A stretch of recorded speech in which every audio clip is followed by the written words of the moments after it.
On your field trip, your kids will be identifying and adopting a cherry tree and then observing it during its life cycle. This will require several visits to the same tree.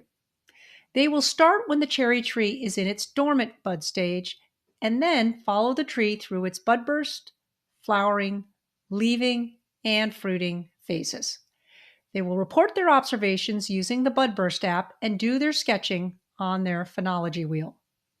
Now, they will need the following materials for their trips out to the cherry tree: a smartphone, clipboard, field trip guide, and cherry tree ID guide. In addition, they will need the supplies outlined in the nature journaling lesson, so be sure to watch that video too. Download the Budburst app before you go for iPhone or Android. It is free. You will be making your observations of the cherry tree on the app. And sign up for a Budburst account. It's very simple. And when you're in the account, you can toggle to a hidden setting in the profile if you prefer your submissions to be anonymous. Watch the module lesson, Budburst app tech tutorial, to familiarize yourself, and especially your older learners, with how to use the app. Download the Cherry Tree Guide and bring it with you on your first visit. Also, go over the nature journaling lessons so that you'll know what template your learners will want to download and bring for their visits. That will require you to have them printed out.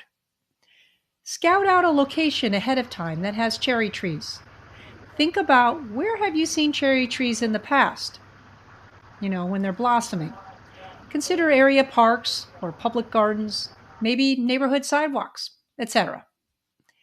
And then use the Cherry Tree ID guide to help you to make sure you're actually looking at a cherry tree.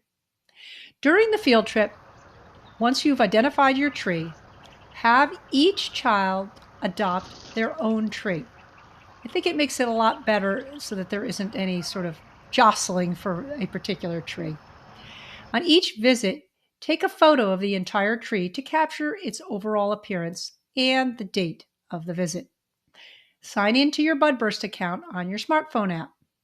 Depending on the age of your children, they may have their own accounts, or everybody can just share a single account with you, because observations from multiple trees can be captured on the same account.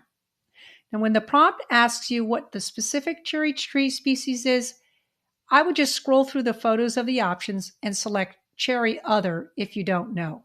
And that's totally fine. Complete your Budburst observations as explained in the tech tutorial video. And also complete the sketches as outlined in the nature journaling video lesson and guide. Finally, collect specimens for the at-home flower lab. This will be during when they're blossoming. These should include flower cluster from your cherry tree and flowers from maybe about 3 other trees or plants to use as a comparison. So that's it. Have a great time visiting your adopted cherry trees.